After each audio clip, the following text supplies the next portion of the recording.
ஒரு ப்ளவுஸை கூட நம்ம ஈஸியாக தச்சு முடிச்சிடலாம். ஆனால் அதில் வர கொக்கியும் காஜாவும் கட்டுறதுக்கு தான் டைம் ஆகும். இப்போ நான் சொல்கிற மெத்தட் பிரகாரம் நீங்கள் தச்சிங்க அப்படின்னா ஏதாவது ஒரு ஃபங்க்ஷனுக்கு போகிறீங்கனாலும் டக்குன்னு தச்சுட்டு போட்டு போயிடலாம். முதல்ல இப்போ நம்ம கொக்கி பட்டி தச்சிக்கலாம். கொக்கி பட்டி தைக்கிறதுக்காக 2.5 இன்ச்சில் 2 துணி எடுத்திருக்கேன். இதோட லென்த் எவ்வளோ எடுக்கணும்னா இதை விட அதிகமாக இருக்கணும். கட் பண்ணி வச்ச துணியில் 1/2 இன்ச்சு இந்த மாதிரி மடித்து அயன் பண்ணி எடுத்துக்கோங்க. இது மாதிரி அயன் பண்ணி எடுத்து வச்ச பக்கத்தை இந்த இடத்துல 1/2 இன்ச் தையலுக்கான அளவு விட்டுருப்போம் இல்லையா, அதுக்கு மேலே இது மாதிரி வச்சுட்டு ஓரமாக தையல் போட்டு எடுத்துக்கணும். தச்சு எடுத்ததுக்கப்புறம் இன்னொரு கிளாத் அயன் பண்ணி வச்சுருக்கோம் இல்லையா, இதையும் அதுக்கு மேலே வச்சுக்கிறோம். வச்சுட்டு உங்களுக்கு எங்கெல்லாம் கொக்கி வேணுமோ அங்கெல்லாம் மார்க் பண்ணிக்கலாம். இது மாதிரி மார்க் பண்ணி எடுத்துக்கோங்க. இப்போ நான் எங்கெல்லாம் மார்க் பண்ணியிருக்கணும் அதுக்கு மேலே தான் தையல் போட போகிறேன்.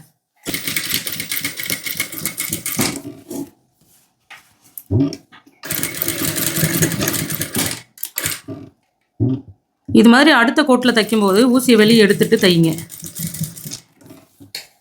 மறுபடியும் டர்ன் பண்ணிவிட்டு இப்படி தையல் போடுறோம்.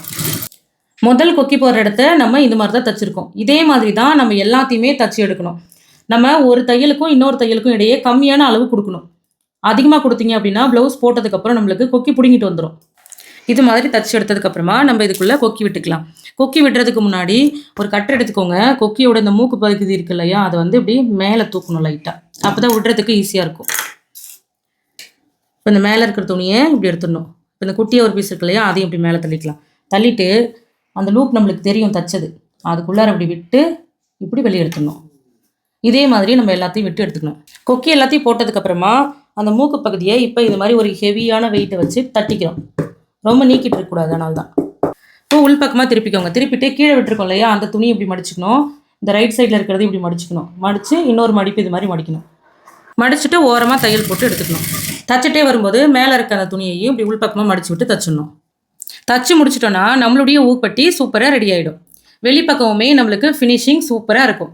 அடுத்ததாக வீப்பட்டி எப்படி தைக்கணும் அப்படிங்கிறத கற்றுக்கணும்னு நினச்சிங்கன்னா வீன்னு கமெண்ட் பண்ணுங்கள். நம்மளுடைய ஸ்ரீஜா உலகம் டைலரிங் ஆப்பில் தையல் வகுப்புகள் இருக்குது. நீங்களும் தைக்க கற்றுக்கணும்னு விருப்பப்பட்டீங்கன்னா கிளாஸில் ஜாயின் பண்ணி கற்றுக்கோங்க.